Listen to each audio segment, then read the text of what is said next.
Now, I know this is controversial, and some of you are going to think I'm really stupid, and I get it. Sometimes I think I'm really stupid, but she really wants to, though. Must be living in that tree.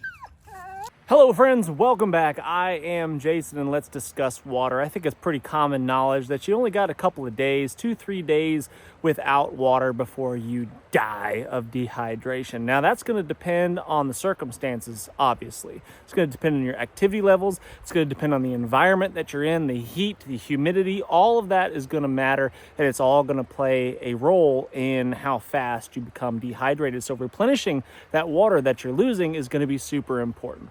Now, there's lots of ways of going about this. There's lots of ways, there's lots of tools, there's lots of techniques, and we're going to discuss a whole bunch of those in this video, and then in another video to follow, we're going to discuss more urban, perhaps at home, ways that you can make your water safe to drink if the grid was to go down.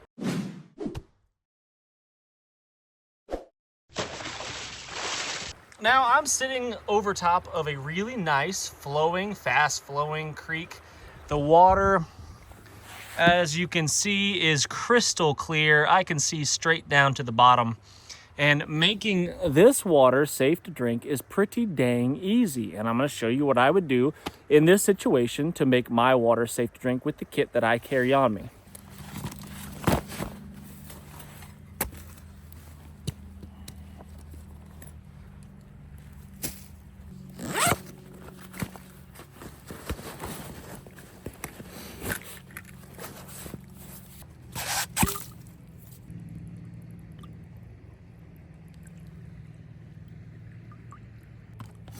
So this is my Grail water filter.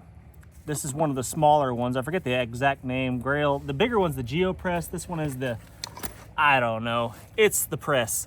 Anyway, all you do is you fill up this main bottle here with your water up to the fill line, loosen up your cap, and then you press down, and that forces the water, the gasket, the seal on this inner layer here, forces the water through the filter and makes your water nice and safe to drink from not only waterborne pathogens, but it also removes chemicals from the water that could make it hazardous to your health. So right there, in 60 seconds or less, I have 16 ounces clean drinking water from an otherwise polluted source. Now, there's livestock upstream of here that are crapping in this water. There could be a dead cow 2 miles upstream from here in the water, rotting, decaying, just filling the water full of nasty, nasty microbes that could potentially really make me sick. But because of this filter that I've got, I can drink the water and have no issues whatsoever. And this water tastes fantastic. It tastes good. It's cold. It's ice cold, actually.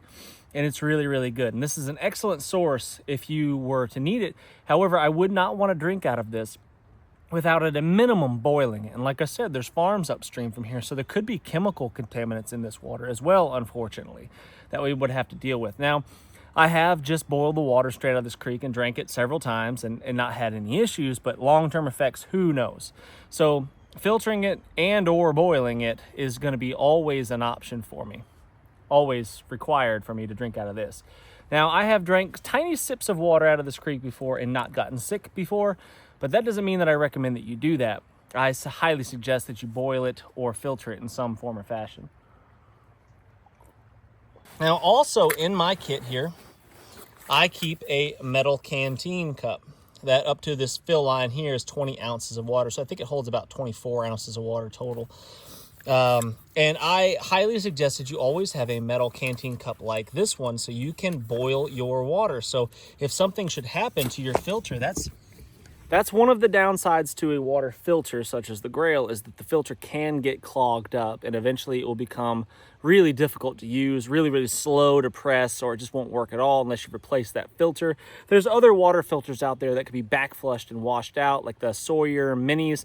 I like those a lot for that reason. They'll filter a whole lot more water, but they're just not as convenient and as easy to use as this one right here. And they're not also your water bottle. That's why I like this one primarily.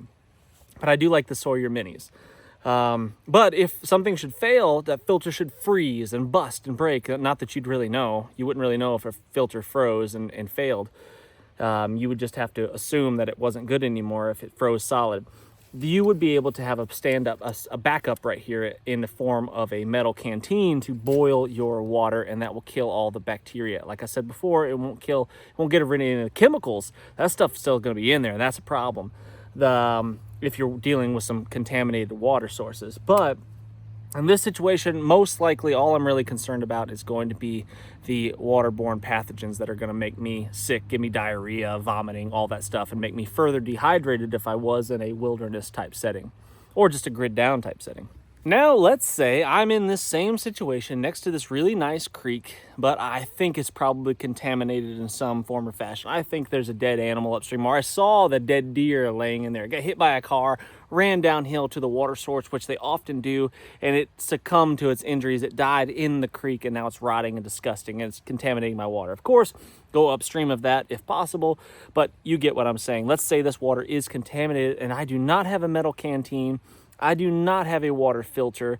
I don't have a way to make this water safe to drink. I've got nothing. What I could do is dig myself a seep well. And now that is where a shovel like this is going to come in really, really handy. But in that situation, you may not have a shovel, and you might have to just dig with your paws. You might have to get a stick. You might have to have a digging stick and dig your way down. And what you want to do is go about 3 feet, 2 to 3 feet, I would say, away from the water source. Dig down below the water level, and you're going to dig yourself a little well, a seep well.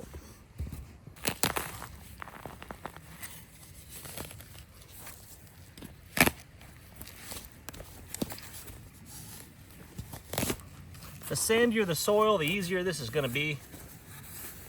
If it's super rocky, it's going to be a pain in the butt.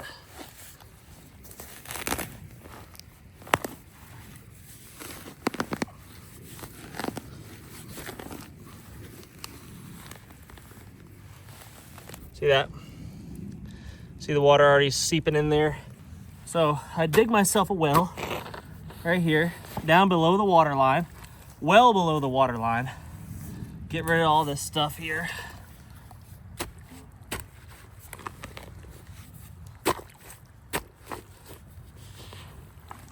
And then I would let that fill with water. Now at first it's going to be nasty. It's going to be muddy, it's going to be dirty, and it's going to look absolutely terrible and not very appetizing for sure. But if you let this set for an hour or so, give or take, sometimes a little more, all that sediment will kind of settle to the bottom, and on top you'll be left with a fairly clean source of water, and it will be filtered through the sand, the sediment that is next to the stream here, assuming that's not contaminated as well. Is it an ideal situation? Absolutely not. Would I want to do this? Absolutely not. It's not going to taste good. The water's not going to be ideal, but it's potentially filtering out some of the nastiness that might be in that main water source right there. If I was next to like a stagnant pond or something like that, and I had absolutely no other option, this would be a way to potentially filter your water to some degree. This video idea was suggested by a commenter, by a subscriber, kayak fisherman. Sorry, I wish I had it in front of me. Something about kayak fishing and something or other. You know who you are. Thank you very much for the idea. You're commenting on all my videos, and I really am grateful for that. So I really do read just about all the comments on all of the videos. So if you have good ideas for videos, send them my way, and I might just feature them and give you a shout out in the video as well. And maybe I'll do a better job of memorizing your title, your handle, your YouTube handle. Anyway, carrying on. Now, where I live, you can oftentimes find low-lying areas. You can find draws, and in those draws, you can find branches, or what I would call a branch, but some people call it a spring head, a small little stream, little tiny creek. That's what you're going to find in pretty much all the little draws in our area. Let's say my hand is the terrain feature, right? Let's say this is a hillside here. This is a ridge right here. This is a hilltop right here. This is a finger coming off of it. It might look more like that, right? This is a finger coming off of that hilltop. This right here between my fingers is going to be a draw, and all the water that hits the ground in this area from rainfall or snow or whatever is going to collect in these draws. And oftentimes you'll find spring heads that pop up right in one of those draws. And I personally, not that I would tell you to do this, suggest you do this, but I have drank gallons and gallons and gallons of water without filtering, without boiling, without purifying in any way, straight out of spring heads, like where the water literally comes up out of the ground. That's the initial source before it heads downhill and into larger streams. I've drank a lot of water from those places and have had no issues whatsoever. But I might be special. I don't know, so I wouldn't suggest that. I'd still recommend that you boil or purify your water in some way. So another tactic, if you do find a small stream like this one right here, is you can walk upstream or downstream, I guess, and you can look for small little tributaries, small little branches that are flowing into this stream here, and you can follow them uphill until you find the source of that water, and it's probably going to be, well, it's going to be a lot cleaner than anything else that is around. Depends on what's uphill of it, obviously. Now, if there's a landfill up above it, then clearly that's probably not the best place to get some water to drink. But in my situation, typically you can get to these hilltops up here and all over the place, and there's nothing up there. I mean, there might be a house, at worst, but typically there's nothing going to be up on top of these hilltops. So if you find this small little source of water, this spring head, it's not going to be contaminated. It's going to be nice and clean. Boil it if you can, filter it if you can, but don't die of dehydration. That's another thing that we need to discuss is people have died of dehydration because they've been too afraid to drink from a water source. Now, yes, you should definitely filter, boil, purify water if you can.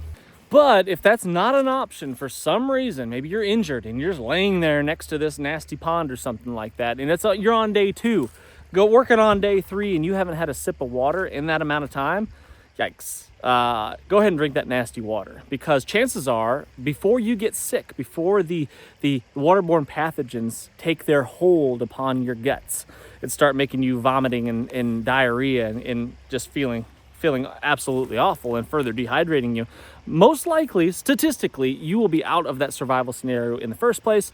So I would say go ahead and drink that water. So if you're going to die of dehydration, don't die of dehydration laying next to a puddle. Drink the puddle. Now let's say my sources of water are extremely limited. I don't have any options here. I just have a puddle in the ground, literally like this one right here. And this one's actually not too bad, all things considered. It's got fairly clear looking water on top of it, but it's stagnant water like this that is really good at breeding the waterborne pathogens. That's where the mosquitoes all like to lay their eggs as well. And you see the little wigglies in there that are larvae. So this is what can potentially make you sick, is this stagnant water right here. So I would highly suggest that you boil it. But even then, you still want to kind of filter it out just a little bit, because if you try to scoop up this puddle of water, it's going to be pretty dang nasty. And if I can get the large particulates out of the water, it's going to be it's going to taste better for sure. And it's going to harbor a few less microbes. So what I would do, if this was my water source, if I was out here in the prairies, in the wide open expanses, and I had a puddle here, it rained yesterday, and I wasn't able to collect any water, which we'll talk about rain catchment here in just a few minutes. But if I wasn't able to catch any of that rainwater, what would I do with this puddle? Well, this is what I would do if I had a canteen cup. If I didn't have a canteen cup and I was just forced to drink it, I would just drink it. But if I had a canteen cup or a water bottle or a water filter, this is kind of what I would do. And I would do the same thing with my grail. I would pre-filter this water before I pushed it through the grail, so I don't clog up that filter prematurely. But let's say I just plan on boiling this water. This is pretty shallow. I mean, yeah, ideally this would be a little bit deeper. And I could dig this out a little bit deeper and wait for it to all settle down and then come back.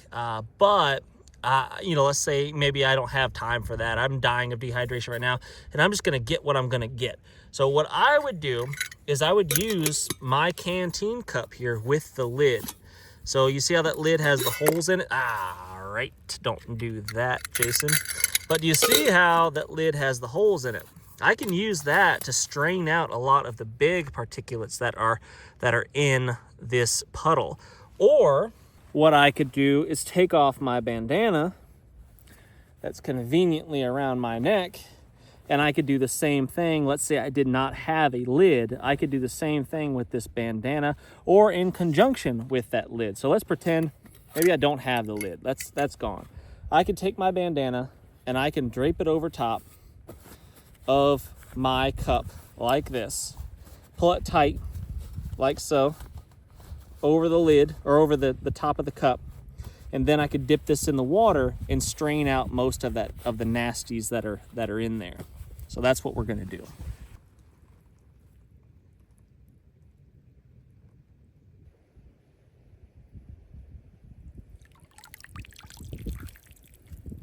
Let's see what we've got. And there we go. So that's not bad. So you see what we're dealing with there? It's actually not too bad. It's a little bit, stained, tannin kind of colored, but not awful. Would I want to drink this straight as is? Probably not, because, there could be poop and stuff floating around in it from just whatever animals have been wandering around in this field. I would want to boil this at a minimum. Filter it, sure. Boil it, definitely, before I consumed this water. Could you get away with it once? Maybe. Could I get away with drinking this? Maybe. It's not worth it. It's not worth it. So boil it, filter it in some form or fashion.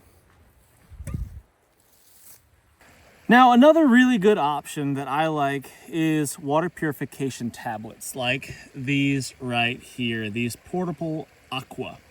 These are nice because of just how small and convenient they are, and they work quite well to kill waterborne pathogens. Again, they won't do anything for chemicals that are in your water, but they will kill the nasties that are in there. And I've used these in the jungles of Belize and had no issues whatsoever, other than the water tasting absolutely terrible. It does not taste good. You put this in your water and it will not taste good, and that's kind of what this is for right here, this neutralizing tablet. So basically, you put this tablet in your water, 2 of them, 2 tablets in a quart of water, a liter of water, and then you wait about a half an hour, and then it should be safe to drink. And then right before you drink it, a few minutes before you drink it, you pop in one of these water purification neutralizing tablets, and it gets rid of some of that flavor. Does not taste good in my opinion, but it's better than dying of dysentery. So there's that. Now, I know this is controversial, and some of you are gonna think I'm really stupid, and I get it. Sometimes I think I'm really stupid, but I drink wild water from all over the place, everywhere I go. Not everywhere I go. I'm selective of the sources, obviously. I pick the cleanest source that I can. But everywhere I go in the world, I drink a little bit of wild water without filtering it or boiling it, small amounts. And by doing that, I'm exposing myself to various forms of bacteria and stuff that's in the water in lots of random places. And by doing that, the theory is that I'm going to strengthen my immune system to some degree. Now, again, just a theory, don't suggest that you do that. But I have had good success with this. I have not had any, brain-eating amoebas or anything like that because, again, I am selective of the water that I drink. I don't just drink out of any old nasty puddle on the side of the road in Mexico. I am selective. This armadillo is a brazen son of a gun. Maggie is ticked off at this thing. Maggie does not like this thing. I had to put her inside because she wouldn't stop barking at it. We used to have armadillos. When I was a kid, I lived in Florida for a little while, part of my childhood, like some of elementary school and 1 year in middle school. I lived in South Florida, and I've visited there a bunch. My grandparents have always lived in Florida, and there's armadillo. We always had armadillos that burrow under the house sometimes and undermine the foundation of your home, which was always irritating.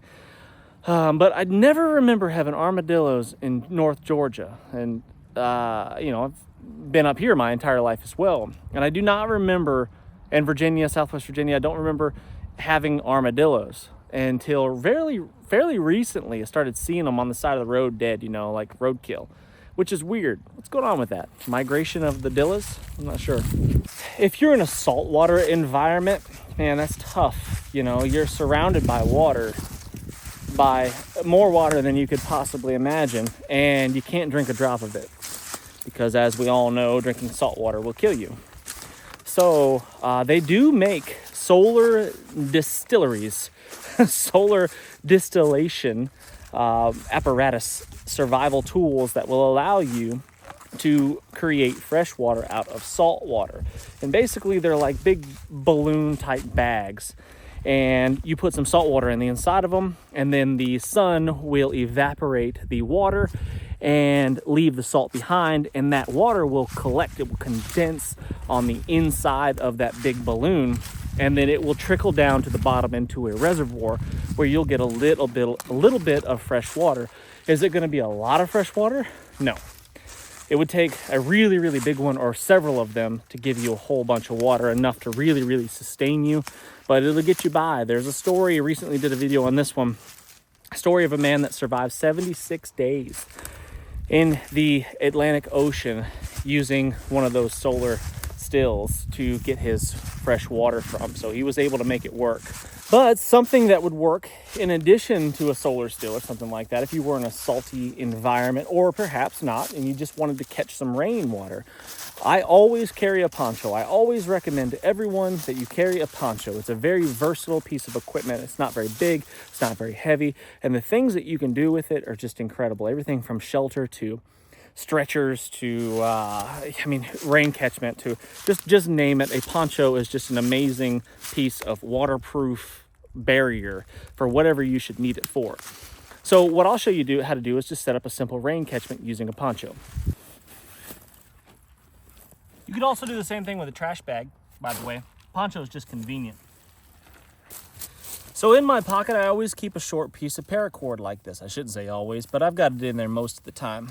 And in there, and inside of this paracord is 7 individual strands that can be used to make my string go a little bit further. So let's say I needed to rig up this poncho into a rain catchment. I would need to tie up the 4 corners of my poncho in some form or fashion. It doesn't have to be pretty, but you do have to secure it pretty strong, because once it starts to fill up with water, it's going to get heavy.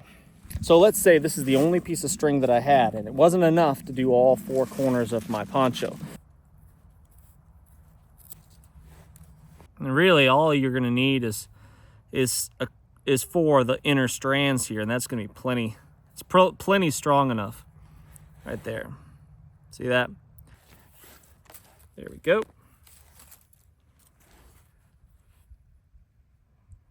There's 4.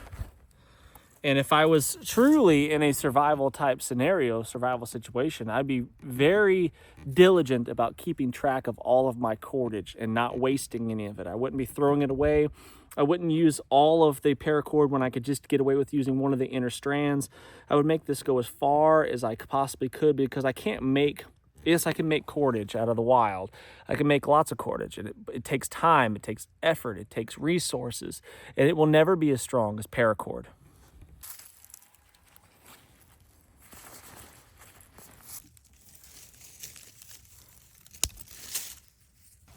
Now, I've done knot videos in the past, so if you want to see elaborate details on how to tie all the knots that I use on a regular basis, that would be the best place to go look. A single bunny ear, that way I can easily untie it when I'm finished. And that will just slip through. I always have a little bit of paracord or piece of bank line or something in the corners of my poncho. That way I can do simple things like this and secure it. And I'll just tie it around this tree right here. So we can do this in a few different ways. We can rig it up so that the hood is the lowest point on our rain catchment here, kind of like that right there. And then our hood itself can be the collection basin. Well, it won't hold water forever, probably. It's still, if you have a good poncho, it'll hold water for a significant amount of time. At least it'll hold what it can in that amount of space right there. It's probably a liter-ish, give or take, maybe a little less. Or what you could do is you could close off your hood like this, turn it kind of inside out. What I would typically do. Twist it up, gooseneck it over, tie it off like you would if you're using your poncho as a shelter. tie it off like so.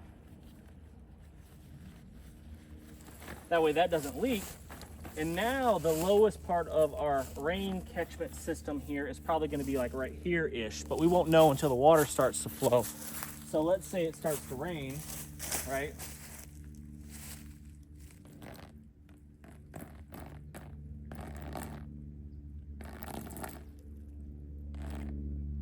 There it goes.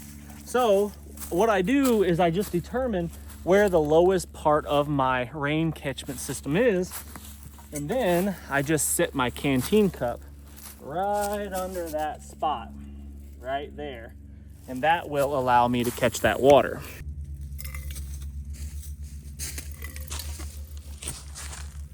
Little fine tuning as it's still raining. Rain's pouring down.